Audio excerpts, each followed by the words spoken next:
Salut, c'est Kublai, alors toujours en montagne.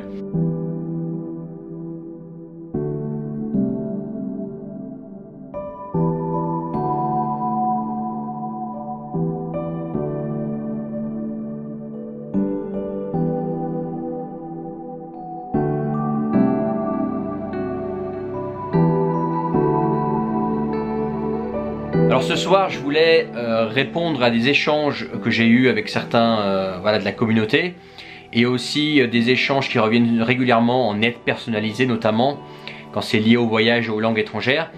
Et cette interrogation, en fait, elle est liée à au bon moment. Quand est-ce qu'il faut partir en voyage? Quand est-ce qu'il faut risquer de faire quelque chose? Quand est-ce qu'il faut risquer l'expatriation? Quand est-ce qu'il est bon de partir? Quand est-ce qu'il est bon de lâcher son travail pour voyager? Et en fait c'est tout simple, je vais t'expliquer comment moi je m'y prends. Bon, bien entendu je vais faire très simple dans cette vidéo, on peut développer davantage. En fait il y a deux choses déjà fondamentales qu'il faut que tu checkes en avance. Quand tu pars comme ça, il faut savoir qu'il n'y a pas de bon moment. Il y a surtout deux piliers sur lesquels il faut se reposer. La première chose, c'est avant de partir comme ça, c'est avoir assez de sous de côté. Avoir soit assez de sous de côté si tu n'as pas de revenus, soit avoir un revenu que tu peux emporter avec toi. Moi c'est ce que j'ai aujourd'hui. Aujourd'hui j'emporte mon revenu avec moi. Mais pendant longtemps quand je voyageais, quand je commençais à voyager, et en fait j'avais pas de revenus à distance. Et ce que je faisais en fait, je mettais des sous de côté pour voyager tout simplement. Et ce qu'il faut s'assurer avant, c'est d'avoir assez de sous déjà pour tenir le temps que tu vas voyager, mais aussi pour avoir un backup quand tu reviens. C'est-à-dire que quand tu reviens de voyage, si par exemple tu as un projet de voyage ou que tu as un projet à l'étranger, ou par exemple tu veux devenir digital nomade, tu vas apprendre des nouvelles compétences pour gagner ta vie depuis n'importe où, mais si ça ne marche pas, comment tu fais? Il faut avoir des sous de côté pour pouvoir rebondir. Donc ça c'est la première chose qu'il faut que tu checkes.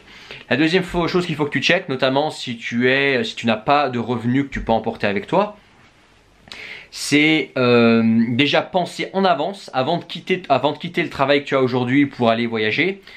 C'est de réfléchir dès maintenant à comment tu vas retrouver un travail après. Admettons aujourd'hui tu travailles, tu veux partir pendant 1 an en voyage. Tu ne sais pas si tu vas rester, si tu vas revenir dans ton pays, si entre temps tu auras des compétences que tu pourras monétiser depuis n'importe où. Et admettons tu dois revenir en France. C'est en fait maintenant que tu es en train de travailler, réfléchir en avance à comment tu vas retrouver un travail, comment tu vas t'y prendre pour retrouver un travail une fois que tu seras revenu.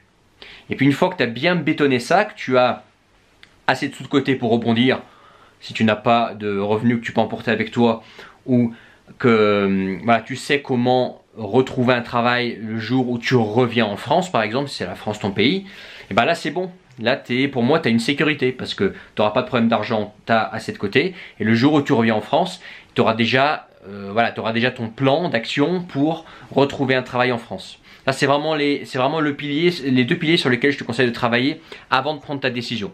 Mais une fois que tu as ça, une fois que tu sais que tu retrouveras du travail en revenant, ou que tu n'auras pas de difficulté pour en retrouver, et que tu as assez d'argent pour rebondir, j'ai envie de te dire que tu peux sauter le pas. Après, il n'y a pas vraiment de bon ou mauvais moment. Moi, j'ai envie de te dire, profites-en maintenant que tu es jeune, maintenant tu as la pêche, peut-être que tu es dans ta vingtaine, trentaine, quarantaine, tu as la forme, tu as l'énergie pour voyager, pour faire des longs trajets d'avion, pour marcher pendant longtemps, pour trouver de quoi dormir au dernier moment, tes hôtels, etc. Donc profites-en pour voyager le maximum. Fais-le maintenant parce que tu vas le regretter. Moi, franchement, si j'avais pas voyagé, je l'aurais regretté, tu vois.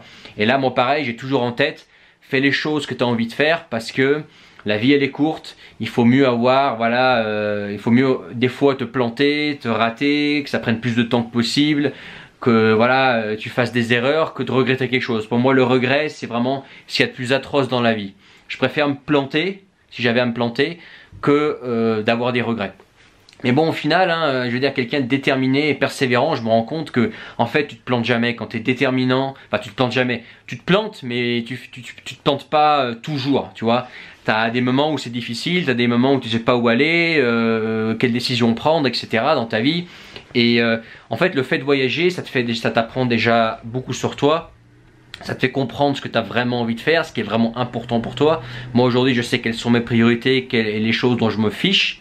Alors qu'avant j'étais pas forcément conscience de ça, et ça les voyages pour ça c'est génial, tu sais, ça te donne d'autres visions, tu vas rencontrer des gens, tu vas être confronté à d'autres cultures, à d'autres façons de penser qui vont te faire relativiser peut-être sur, voilà, sur ton environnement aujourd'hui. Tu vois, c'est clair quand tu n'es jamais sorti de France, que tu parles que français, bah, ta normalité elle est toute, voilà, c'est une petite cage. Mais quand tu voyages et que tu rencontres des gens de différentes cultures, et tu vois les différentes façons de penser, bah, tu dis que la normalité finalement elle est à nuancer, parce qu'il y a la normalité pour chaque pays, pour chaque culture, pour chaque personne. Et pareil sur toi, tu vas en apprendre vachement en voyage, tu vas apprendre vachement sur toi, sur tes forces, sur tes faiblesses, sur quoi tu vas toujours pouvoir t'appuyer, les choses qu'il va falloir que tu travailles. Et voilà, ça c'est vraiment, si tu as l'envie de voyager, ou si tu dis bah, et peut-être si j'étais parti à l'étranger, fais-le maintenant que tu es jeune. Tu mets les sous de côté si tu n'as pas un revenu que tu peux emporter avec toi, et tu réfléchis dès maintenant à comment tu vas retrouver un travail ou un revenu. Je ne sais pas ta situation, si tu es entrepreneur ou salarié.